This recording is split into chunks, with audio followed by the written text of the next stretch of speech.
All right, Rabotai, today we have to discuss really quickly what's the reason why that we're fasting. You understand? What's the reason people fasting and they don't know what the reason is, right? And why is it important to know the reason is? Because when you know the reason, I had a young fellow. He comes over to me. He's like, "What are the fast? What are we fasting? What's the fast? It happened how many years ago? Thousands of years ago. I have to fast now. It happened thousands of years ago. Like, what's going on over here?"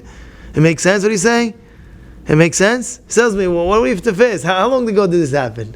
How long ago did it happen? And what are we fasting for?" He doesn't know what are you fasting for? So he tells me, "You know what? I'll learn an extra hour today.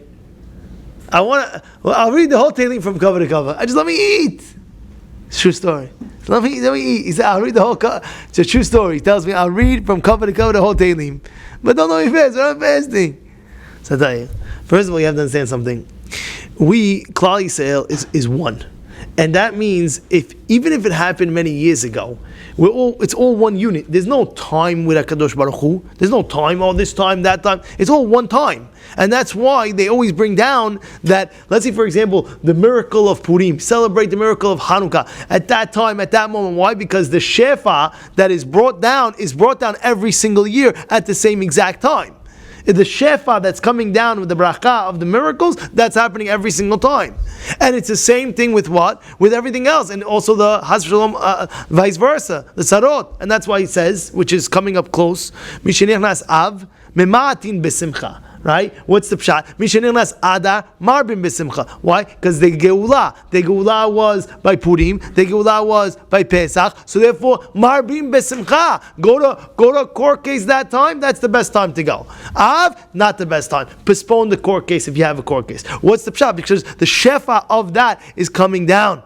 And therefore, just like by the simcha, the shefas come down, so too by sometimes the tzara, at the end of the day, that is also in the air. And what is that? That's the 5 things that happened. Was first Nishbaru Haluchot.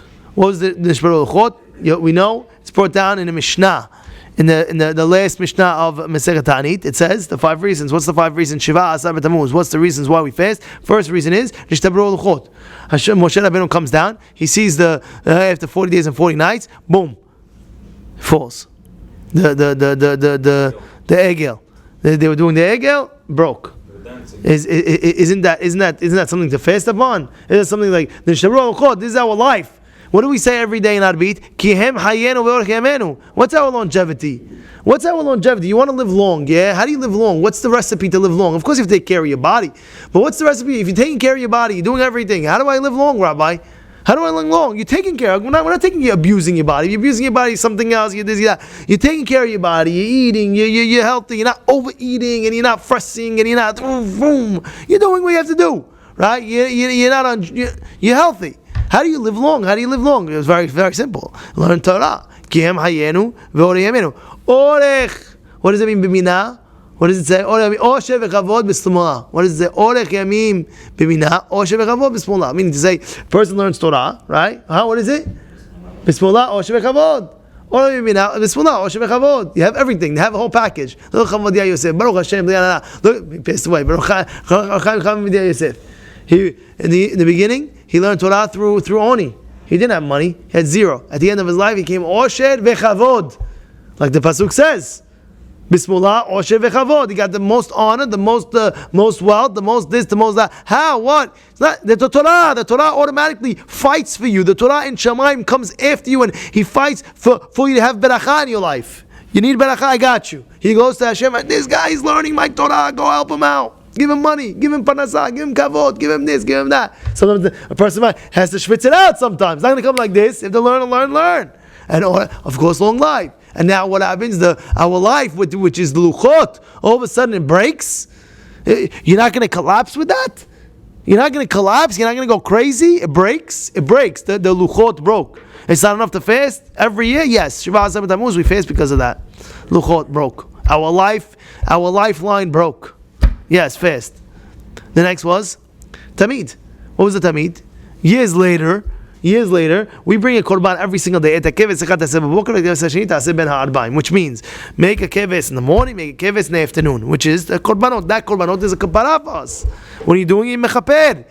You're getting close to Hashem. You're doing all these things. And all of a sudden, the goyim one time, they said, no more, can't bring anything. If you do, kill. We're going to kill you. So now that stopped.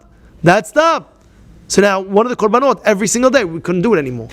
Korbanot is a big thing. Korbanot is a big thing. It's a very big thing. Next, what's the third thing? Ufka'ah ha'ir. What's ufka'ah ha'ir? The city got broken. Meaning what? What got broken? There was a big wall around Yerushalayim. There was a big wall. And everybody was afraid of us. Nobody could get in. Imagine I have a wall, brick wall, huge wall. You can never get in. We were protected on all sides. Nobody was ever able to get in.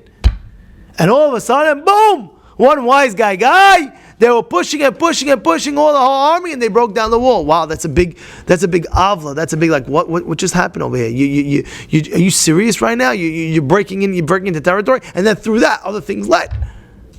But we're fasting because of that was broken wall. That broken wall. Oh my goodness, what are you doing? You're intruding in my privacy over here. What are you doing? This was the wall. The fourth and the fifth was about a Torah was burnt. Apus Tammuz saraf et Torah. Yimach shemo v'zichro. Now some say that it was the Torah of Ezra. Some poskim bring down it was the Torah of Ezra. Ezra Sofer was the authentic sefer that from there everyone copied. If you're a Sofer, you copy that, and that's exactly perfect. And that's a pshat. However, others want to say no. It's actually a sefer Torah. One sefer Torah was burnt forever and ever for every Shiva Asar Tammuz. That's a reason to fast. Sefer Torah get burnt. What are you catching me? You know what a sefer Torah is? You have to fast if you see Sefer Torah. If you fall, has shalom. You know how the kadosh of Sefer Torah is. The Gemara brings whole questions. If a person has many Sefer Torah, let's say you have 4 or 5 Sefer Torah, right? You're allowed to sell one. You're allowed to sell one. I have a question for you. Let's say you own. You go to the shul, say, listen, hi Derech Emet, I'm giving you my Sefer Torah on a loan. Whenever I want, I can take it back. And he goes to the Sharet Zion, I want to give you my Sefer Torah. He has 5 Sefer Torahs. Now it's rough times. He's going through rough times. He has nothing. He has what to eat. But he wants to like a little bit of comfort. He has what to eat. You know what the Gemara says? Look it up in the fourth perek of Masechet Megillah. It's about Kaf Zayin. On the bottom of the page. You know what it says over there? It says that if Has v'Shalom, a person sells a Sefer Torah to just live a little bit, he has what to eat. But he wants to have a little bit more comfort in his life, he'll never see any beracha from that money that he gets from the sale of the Sefer Torah. Why? There's only 2 exceptions you're allowed to sell Sefer Torah. You know what the 2 exceptions are? What are the 2 exceptions?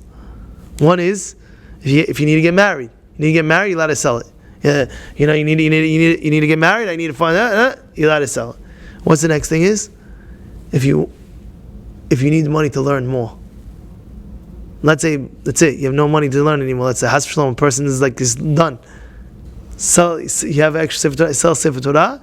That's the only 2 exceptions you're allowed to sell Sefer Torah. And of course, Pikuach Nefesh. If the guy literally has nothing to eat, then he's allowed. But other than that, you're not allowed. Why? What's the pshat? And now over here you have this day Sefer Torah got burnt. You're not going to go crazy about it. Shafes 40 days and 40 nights just for the Sefer Torah. Okay, so we give you 1 day.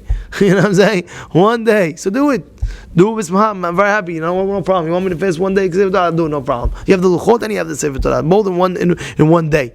Different time periods, but in the same day. Shiva Asar Tammuz. And the 5th was He'emid Tzelem Behechal. Apus Tammuz Yimach Shemo. What did he do? He put a Tzelem, an Avodah Zarah, in the Hechal. Imagine you have the Torah, everything like that. You open up, it's all the Torah, boom, you see a Avodah Zarah. What a disgrace! What a disgrace! Ugh, it's painful. It's disgusting. It's crazy. How could disgrace my father's house, the Beit HaMikdash that he had, is disgracing like this? And this is the reasons why. I fast. And this is the reason. Very, very important day today. Take it seriously. Do what you have to do. And like that. Now you know the reasons why you're fasting. Again, I'll go very quickly. One is the Luchot got destroyed. Sefer Torah burnt. He put a Hechal Tzelem in the Hechal, Avodah Zarah in the Hechal.